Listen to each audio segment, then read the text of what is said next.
안녕하십니까. 자, 이제 마지막 강의죠, 그죠? 마지막 강의고, 여기까지 오시느라고 고생 진짜 많으셨고, 끝까지 다 완주하시고, 기본서는 3번 이상 반복을 하셔야 된다는 거 제가 말씀을 드리고요. 그 다음에 조심할 것은 뭐냐면, 강의만 들으시면 이 강사 실력이 본인 실력으로 또 착각할 수가 있어요. 그러니까는 좀 강의도 들으시고 책도 좀 꼭 숙지하시고, 그 다음에 이제 기본 강의가 끝나시면 3번 이상 반복하시면 이제 문제 풀기 연습을 해야 되는데, 아무래도 이제 문제풀이도 좀 하셔야 되겠죠. 그래서 우리가 기출 문제도 한번 좀 사서 풀어보시고, 그 다음에 요약집도 좀 보시는 게 좋습니다. 그죠? 왜냐하면은 양이 많다 보니까 앞에 부분 할 때는 뒷부분이 기억 안 나고, 또 뒤에 할 때는 또 뭐죠? 앞에 부분이 또 기억 안 나기 때문에 짧은 시간 내에 정리한다는 의미에서 요약 강의를 좀 한번 또 들어보시는 것도 괜찮을 것 같고요. 그 다음에 또 이제 문제집도 저희가 또 낼 건데, 그것도 좀 한번 사셔서 꼭 연습하셔서 올해는 한 분도 빠짐없이 모두 다 합격하시는 한 해가 됐으면 좋겠습니다. 그죠? 그동안 아무튼 고생 많으셨고요. 이제 마지막 강의인데, 마지막 강의도 끝까지 좀 참고 다 보셨으면 좋겠습니다. 자, 고제 526페이지죠? 526페이지 보시면 가등기 담보권의 실행이 나옵니다. 저번 강의하고 이제 연결되는 겁니다. 자, 한번 다시 보자고요. 을이 갑에게 1억을 빌려주면서 12월 31일까지 갚아라. 네가 안 갚으면 소유권을 넘겨다오 라고 계약을 했잖아요. 그러면 을의 입장에서는 12월 31일까지 뭐 해야 돼요? 기다려야 되겠죠. 그래서 변제기까지 기다렸어요. 변제기까지 기다렸는데도 이 그지 같은 놈이 돈을 안 갚아요. 변제를 안 합니다. 그지 같다는 말 참 많이 쓰죠, 그죠? 변제를 안 하면 결국 을은 갑에게 뭐라 그랬습니까? 계약대로 내가 네 건물을 갖겠다라는 실행 통지를 하겠죠.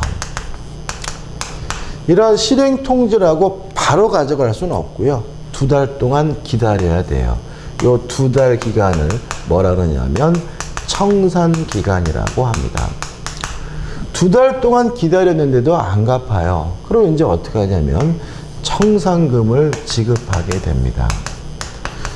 유의하실 것은 뭐냐면 지금 가등기 담보 기준을 말씀드린 겁니다.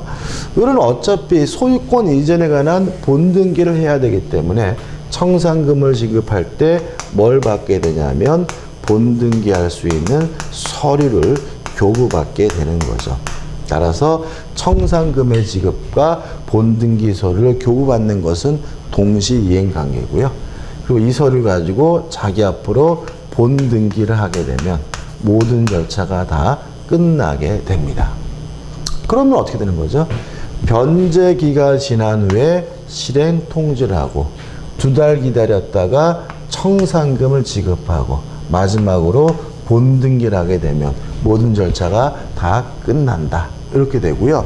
좀 까다로워 하시는 부분인데, 먼저 뼈대부터, 큰 틀부터 기억하시고, 거기다가 이제 뭘 붙이는 거냐면, 살을 붙이게 됩니다. 일단, 실행 통지를 할 때 뭘 통지하냐면요. 청산금을 통지하게 됩니다. 물론, 청산금이 없더라도 없다는 사실을 반드시 통지해 줘야 되고요. 청산금을 통지할 때는 목적물의 가액에서 자기가 받을 돈을 빼게 되는데, 주의하실 것은 자기가 받을 돈만 빼는 것이 아니라 자신의 채권액에다가 자신보다 선순위 권리자, 선순위 권리자가 받을 채권액도 합산해서 공제해야 된다는 거 꼭 잊지 마시기 바랍니다. 왜 그러냐면요. 가등기 담보가 권리 취득에 의한 실행을 하게 되면 가등기 담보보다 선순위 권리는 소멸되지 않습니다. 가등기 담보보다 후순위 권리는 무조건 뭐가 되냐면 소멸이 됩니다. 따라서 예를 들어서 여기서 보시면 병이 1순위, 을이 2순위, 정이 3순위면 요 가등기 담보권자가 권리 취득에 의한 실행을 하더라도 병 저당권은 뭐 되지 않냐면 소멸되질 않아요. 예를 들어서 지금 을이 1억을 받아야 되고, 예를 들어서 병이 2천을 받아야 되고 정이 5천을 받아야 된다고 가정을 해볼게요. 목적물의 가액은 얼마죠? 1억 5천 가정해보죠.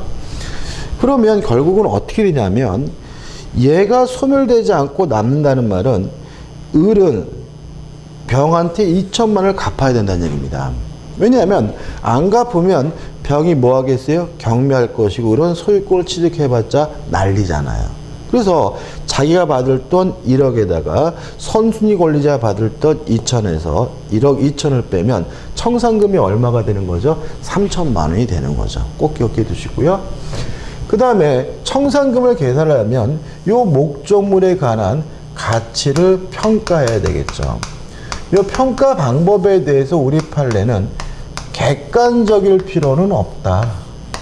주관적으로, 임의적으로 평가하더라도 유효하다라는 게 판례 입장이고요. 주관적으로, 임의적으로 평가한 금액이 객관적 가치에 미달되는 경우라 하더라도 실행 통지 자체는 무효가 아니라 유효라는 것이 우리 판례 입장임을 주의하시기 바랍니다.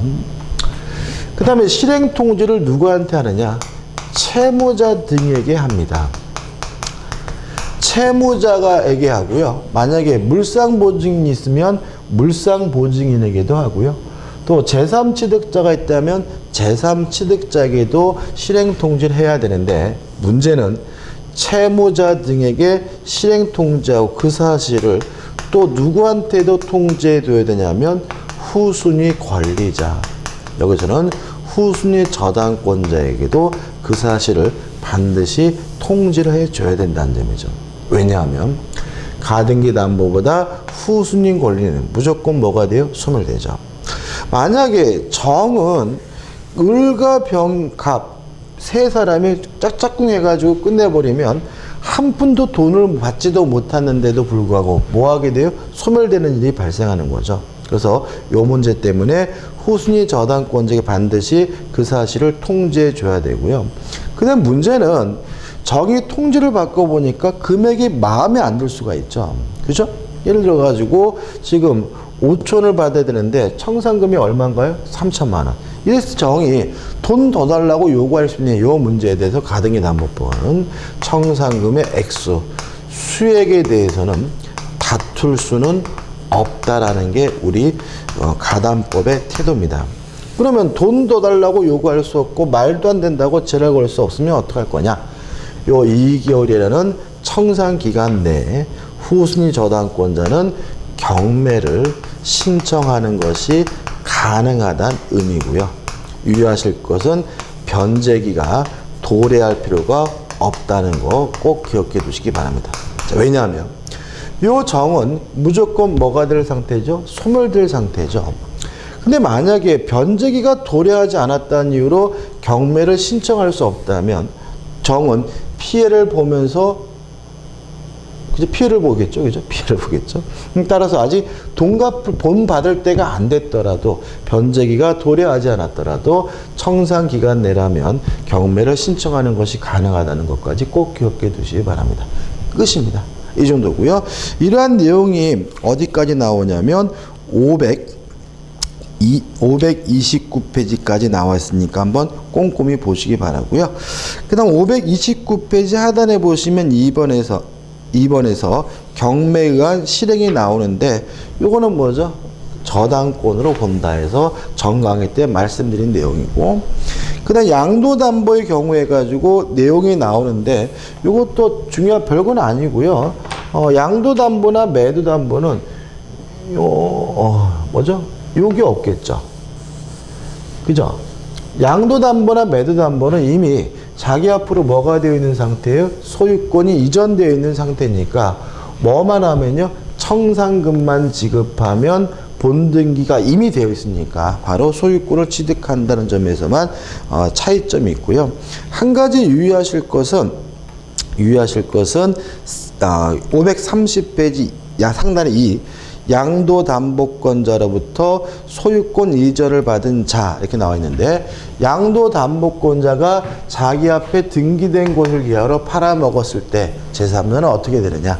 선이여야지만 소유권을 취득한다는 점 하나 추가로 기억하시면 되겠죠. 그 다음에 제6절 후순위 권리자의 보호해가지고 복잡하게 나와 있지만 요거죠.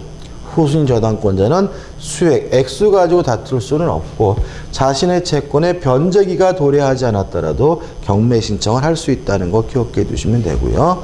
그 다음에 넘겨보시면 채무자 등의 말소 청구가 나옵니다. 자, 이거는 뭐냐면 지금 채무자 갑은 돈을 못 갚아서 건물을 날리게 생겼잖아요. 언제까지 돈을 갚으면 되느냐? 일단 기본적으로 담보권자가 담보권자로부터 청산금을 지급받기 전까지 돈을 갚았다면 담보를 말소해달라고 뭐 할 수 있어요? 요구할 수가 있고요. 만약에 청산금이 없다면 가등기 담보의 경우에는 본등기 전까지 돈을 갚으면 되고요. 양도담보나 매도담보 같은 경우에는 청산기간 만료 전까지 돈을 갚으면 되고요. 다만 변제기로부터 10년이 지났거나 선의 제3자가 이미 권리를 취득한 상태라면 변제하고 말소를 청구하지 못하는 것까지 기억해 두시면 되겠죠. 자, 533페이지에 이제 뭐가 나오냐면 대표이제가 나옵니다. 갑은 을의 X 토지에 대하여 가등기 담보권을 취득하였으나 을은 변제기에 채무를 이행하지 않고 있다. 다음 설명이 틀린 것은 우리가 수업 시험을 한 예하고 다른 것은 뭐죠? 요 갑과 을이 뭐죠? 바뀌어 있다는 거, 그죠? 채권자가 누굽니까? 갑이고 채무자가 을입니다. 1번 갑은 X 토지를 경매를 청구할 수 있다. 맞죠? 왜요? 가등기 담보도 뭐예요? 저당권이니까요. 2번 제3자가 경매의 X토지의 소유권을 취득한 경우 갑의 가등기 담보권은 소멸한다. 맞죠? 왜요? 가등기 담보권도 저당권이기 때문에 무조건 뭐죠? 소멸돼야죠. 3번 갑이 담보 계약에 따른 담보 실행하여 X토지의 소유권을 취득하기 위하여는 청산 절차를 거쳐야 된다. 맞죠? 이런 절차를 거쳐야 되고요. 4번 X토지의 후순위 권리자는 청산기간에 한정하여 그 피담보 채권의 변제기 도래 전이라도 X토지 경매를 청구할 수 있다. 맞죠? 되죠? 수액을 다툴 수는 없고 변제기가 도래하지 않았더라도 청산기간 내라면 경매를 신청할 수가 있죠. 5번 청산기간 전에 을의 다른 채권자의 강제 경매로 제3자가 X토지의 소유권을 취득한 경우에도 갑은 가등기 기한 본등기를 청구할 수 있다. X입니다. 가등기는 경매가 되면 무조건 소멸해야 되기 때문에 더 이상 본등기를 청구할 수가 없죠. 답은 5번입니다. 그 다음에 밑에 문제죠. 가등기 담보되는 법률상 채권자가 담보 목적 부동산 소유권을 취득하기 위하여 채무자에게 실행 통지를 할 때 밝히지 않아도 되는 것은 청산금의 얼마인지 밝혀야 되겠죠. 그 다음에 목적물의 가치에서 자신의 채권과 선순위 권리자가 받을 돈을 빼면 되죠. 후순위 권리자가 받을 돈이 얼마인지는 뭐 할 필요 없어요? 고려할 필요가 없는 거니까 2번 후순위 권리자의 담보권자의 피담보 채권액이 뭐가 되겠어요? 답이 되겠죠. 끝입니다. 그 다음 넘겨보시면 법정지상권이 나오는데 특별한 건 없습니다. 건물이 있었고 건물과 토지 소유자가 같았는데 가등기 담보 실행으로 토지와 건물의 소유가 달라지게 되면 뭐가 되죠? 법정지상권이 발생하게 되고 마지막 2번 경매와 담보 가등기에서 경매가 됐을 때 담보 가등기는 저당권으로 취급한다 정도만 기억하시면 됩니다. 알겠습니다. 자, 536페이지 오시면 이제 뭐가 나오냐면 챕터 5에서 부동산 실권리자 명의 등기에 관한 법률이 나오고요. 최근에서는 여기서 두 문제를 출제하고 있습니다. 일단 두 문제가 출제가 되는데 사례 문제로 출제가 되기 때문에 조금 까다롭게 느껴지는 부분이고요. 거의 1차 과목이 80번 문제겠죠. 맨 마지막에 나오는 부분이기 때문에 시간이 없어서 손도 못 대고 끝내시는 분들은 대단히 많은 부분이기 때문에 사례 가지고 정리를 하셔야 됩니다. 그죠? 어차피 사례는 고정적이고 가벌병도 바뀌지 않기 때문에 사례 가지고 좀 정리를 하셨으면 좋겠어요. 간단하게 정리합니다. 자, 일단 부동산 실명법은 명의신탁을 금지하고 있습니다. 따라서 명의신탁 약정을 하면 그 약정은 무효고요. 따라서 물권 변동 등기도 원칙적으로 무효입니다. 근데 항상 무효인 것은 아니고요. 계약 명의 신탁이었고 거기다가 매도인이 선이라면 물권 변동 등기는 무효가 아니고 유효임을 주의하시기 바라고요. 그 다음에 요 명의신탁이 예외적으로 허용되는 경우가 있습니다. 첫째, 부부간에는, 두 번째, 종중재산에 대해서는, 세 번째, 교회와 같은 종교단체도. 이런 경우에는 세금 포탈 등의 불법한 목적이 없으면 무효가 아니라 뭐죠? 허용된다, 유효가 됨을 주의하시기 바랍니다. 여기까지가 부동산 실명법 내용의 전부입니다. 실제로 뭐 경과 규정도 나오고 처벌 규정도 나오지만 민법에서는 절대로 출제되지 않는 부분이니까요. 일단 요게 법의 내용이라고 해서 정확하게 숙지하시고 요 가지고 이제 명의신탁의 종류에 따라서 효과를 이제 사례로 정리하시면 돼요. 첫 번째 정리할 것이 뭐냐면 두 명이 한다 그래서 이자간 명의신탁이라고 하고요. 또는 양자간 명의신탁이라고 하고 가장 기본적인 명의신탁이죠. 자, 이런 문제입니다. 갑이 자신이 소유하고 있는 A 부동산에 대해서 을과 만나가지고 명의신탁 약정을 하고 갑이 을에게 등기를 해줬다. 이 얘기고요. 이런 경우에 갑을 우리가 명의 신탁자라고 하고요. 을을 명의 수탁자라고 합니다. 일단 이러한 명의신탁은 우리 부동산 실명법이 금지하고 있기 때문에 약정도 무효고요. 등기도 무효입니다. 따라서 을 앞에 등기가 되어 있더라도 아직도 갑, 신탁자에게 뭐가 있는 거냐면 소유권이 있는 상태고요. 갑은 자신이 소유권자라는 이유로 을의 등기에 대해서 말소를 청구하는 것이 가능하다는 거죠. 우리가 명의신탁을 왜 하죠? 보통 세금 안 내려고 하거나 아니면 뭐죠? 재산 은닉하려고 그죠? 비자금 또는 뭐 돈 안 갚으려고 이런 게 일반적이죠. 따라서 인간 본성의 발언이니까 반사회적이지 않습니다. 불법 원인급여가 아니란 얘기죠. 그 다음 을이 자기 앞에 등기된 것을 기하로 병한테 팔아먹고 병한테 이전 등기를 해줬을 때 이 병 제3자는 일단 선이든 악이든 묻지 않고 소유권을 갖습니다. 통정법이 좀 다르죠.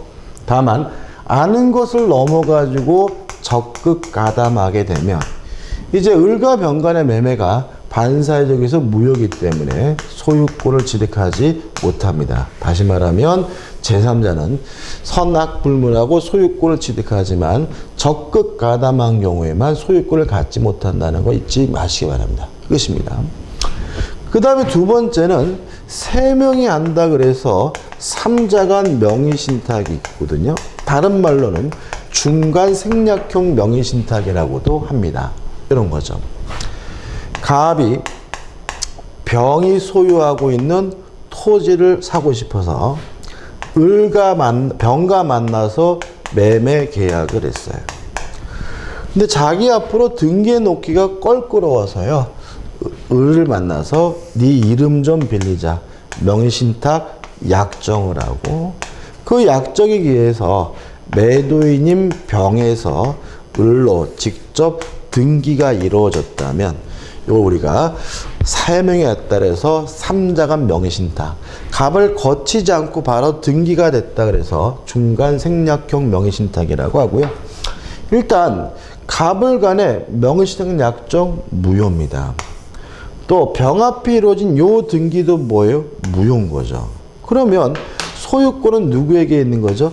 매도인인 병에게 아직도 소유권이 있다는 점 주의하시기 바라고요.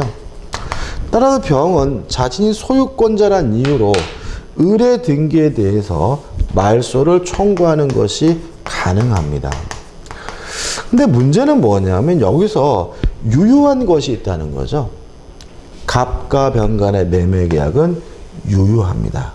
따라서 갑은 병에게 이전 등기해달라고 요구할 수 있는 뭐는 있는 거냐면 채권이 있어요. 다시 말하면 갑과 을 간의 관계는 무효이기 때문에 갑이 을에게 직접 이전 등기나 말소 등기해달라고 요구할 수는 없어요.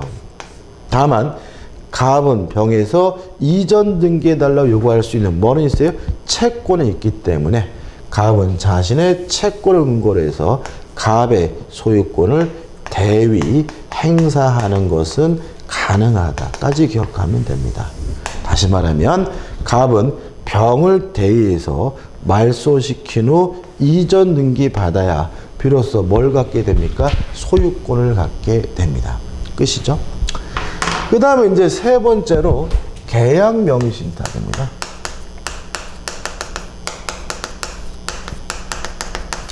자, 이런 얘기죠.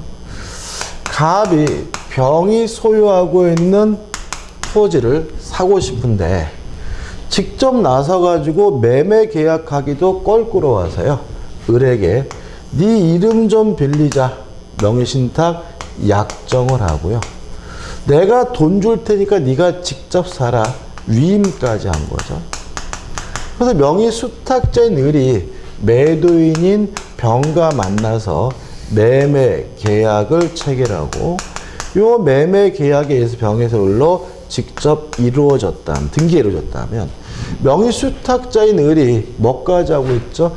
계약까지 하고 있기 때문에 이걸 우리가 계약 명의신탁이라고 하고요.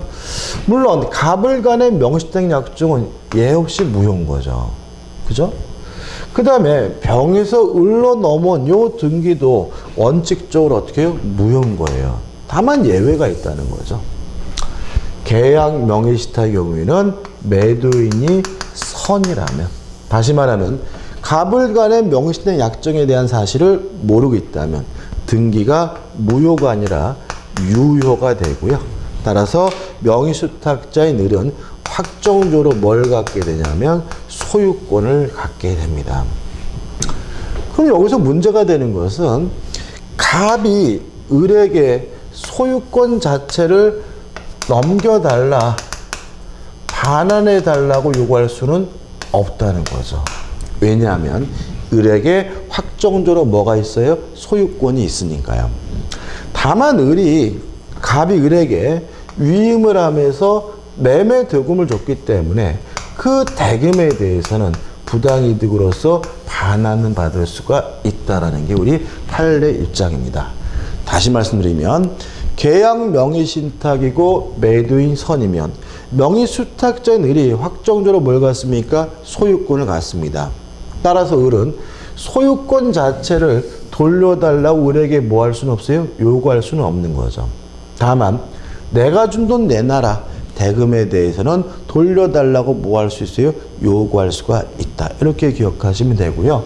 요 세 가지의 중요한 특징이 있는데 각각의 명의신탁의 종류에 따라서 뭐가 다 다르죠? 소유권자가 다름을 알 수 있죠. 그래서 누가 소유자가 되는지부터 먼저 이해하시고 나서요. 그리고 나서 구체적인 내용을 생각해 보시면 의외로 먼저 쉽게 쉽게 이해가 될 수 있는 부분입니다. 사례 가지고 기억하셔야 돼요. 그 다음 마지막으로 이제 네 번째로 유효한 명의신탁. 명의신탁이 유효할 수 있나요? 예. 부부나 종중재산, 종교단체 재산과 같은 경우에는 세금 포탈 등의 불법한 목적이 없다면 명의신탁은 뭐죠? 유효하죠. 그럼 보자고요. 갑이 을과 만나서 명의신탁 약정을 하고요. 갑이 을에게 이전 등기를 해줬는데 갑과 을의 관계가 부부고요. 세금 포탈 등의 불법한 목적이 없다면 명의신탁 약정도 유효하고 등기도 뭐죠? 유효합니다. 여기서 문제가 생기는데 누가 소유자인지가 굉장히 애매합니다. 명의신탁이라는 것은 진짜 준 게 아니라 뭐 한 거죠? 이름만 빌린 거잖아요. 그럼 갑고라는 논리가 생기게 되고요. 등기가 유효하다는 말은 갑에서 을로 소유권이 넘어갔다는 얘기니까 을거라는 논리가 생기거든요. 그래서 유효한 명의신탁에 대해서 우리 판례는 대내적 관계와 대외적 관계를 나눕니다. 대내적으로는 갑이 을에게 진짜 준 게 아니라 이름만 빌린 거니까 신탁자인 갑에게 소유권이 있다는 입장입니다. 따라서 갑은 소유권을 이유로 을에게 반환 청구하거나 명의신 약정을 해지하고 이전해달라고 요구할 수가 있고요. 다만 을 앞에 이루어진 등기는 뭐죠? 유효하니까 제3자에 대해서는 다시 말하면 대외적으로는 수탁자인 을에게 소유권이 있다는 입장입니다. 따라서 제3자 앞으로 팔아먹고 등기를 해주면 제3자에 대해 누가요? 을이 소유자니까 제3자는 선악불문하고 소유권을 갖게 되고요. 다만 갑의 입장에서는 을은 자신의 물건을 팔아먹은 거니까 을에게 불법행위를 원인으로 손해배상을 청구할 수 있다. 이렇게 해결하는 것이 우리 민법의 우리 판례 입장입니다. 그럼 보시면 요 부동산 실명법에 대해서는 요 4가지 사례만 정확하게 내 거로 만들고 이해하시면 됩니다. 예제 풀어볼까요? 정리하는 의미에서 537페이지입니다. 갑과 을의 명의신탁 약정에 따라 을이 병으로부터 건물을 매수한 후 자신의 명의로 등기한 경우 부동산의 실권리자 명의 등기에 관한 법률이 적용되는 경우를 모두 고른 것은 기억, 갑이 탈세 목적 명의신탁 약정에 당연히 적용되겠죠. 니은번, 갑과 을이 묵시적으로 명의신탁 약정했다. 물론 적용되겠죠. 명의신탁은 따지 않으니까. 디귿번, 을 명의의 등기가 소유권 이전 청구권의 보존을 위한 가등기인 경우 만약 이것도 결국은 문제에 나와 있는 것처럼 그런 내용이라면 당연히 뭐죠? 적용이 돼야 되겠죠. 따라서 기억, 니은, 디귿에서 5번이 답이 되는 거죠. 그 다음에 넘겨보시면 539페이지 뭐가 나오냐면 또 대페이지가 나옵니다. 병소유 부동산을 취득하고자 하는 부동산 투기업자 갑은 탈세 목적으로 친즉 을과의 사이에 명의신탁 약정을 맺고 을에게 매수 자금을 주면서 병과 매매 계약을 체결하도록 하였다. 을은 갑의 부탁대로 명의신탁 약정이 있음을 모르는 병과 매매 계약을 체결하고 소유권 이전 등을 격려받았다. 그럼 무슨 명의신탁이죠? 명의수탁자인 을이 계약까지 직접 했으니까 계약 명의신탁이고요. 매도인이 뭐라고요? 선임이 나와 있으니까 우리가 문제를 풀 수가 있겠죠. 보시면 1번 병은 을을 상대로 이전 등기의 말소를 청구할 수 있다. X. 을의 등기는 뭐죠? 유효합니다. 을 겁니다. 2번 갑은 을 사이의 명의신탁 약정은 유효하다. X입니다. 명의신탁 약정은 뭐죠? 무효입니다. 3번 갑은 을을 상대로 명의신탁 약정 해지를 이유로 이전 등기를 청구할 수 있다. X입니다. 뭐 약정 자체가 무효니까 해지할 수도 없고요. 갑이 을한테 직접 이전 등기해달라고 요구할 수도 없습니다. 4번 을은 소유권을 취득한다. 맞습니다. 을 거죠. 5번 만약 을이 정에게 매도하고 이전 등기를 해줬는데 정이 갑과 을 사이 명의신탁 약정을 알았다면 정은 소유권을 취득하지 못한다. X입니다. 이미 을에게 확정적으로 소유권이 기속된 상태이기 때문에 정도 선악불문하고 소유권을 취득하겠죠.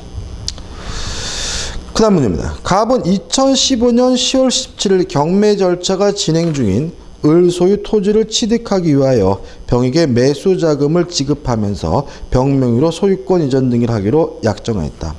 병은 위 약정에 따라 위 토지에 대한 매각 허가의 결정을 받고 매각 대금을 완납한 후 자신 명의로 소유권 이전 등을 마쳤다. 다음 내용 중 옳은 것은 형태는 다르지만 결국은 뭐가 되는 거죠? 지금 갑을병이 밖에 있는데 여기 병인데 지금 을 소유 토지고 명의수탁자가 누구죠? 병이죠. 일단 병이 직접 경락받고 자기 앞으로 등기를 했기 때문에 일종의 뭐가 돼요? 계약 명의신탁이고요. 따라서 기억, 갑 갑과 병의 관계는 계약 명의신탁에 해당한다. 맞는 질문이죠. 니은번 갑과 병의 명의신탁 약정 사실을 을이 알았다면 병은 토지 소유권을 취득하지 못한다. 이건 뭐예요? X예요. 조심할 게 뭐냐 하면 을이 병에게 팔았으면 얘가 선이어야지만 이 사람이 소유권을 갖겠죠. 근데 이거는 경매한 거잖아요. 어디서요? 법원에서. 그러니까 법원에서 경매한 거니까 이때 이 사람이 그것을 알았는지 몰랐는지는 뭐 할 필요 없어요? 고려할 필요가 없다는 게 우리 판례 입장입니다. 따라서 을은 무엇을요? 소유권을 취득하지 못한다. 맞는 지문이 되고요. 디귿번 갑은 병에 대하여 매수자금 상당의 부당이득 반환을 청구할 수 있다. 맞나요?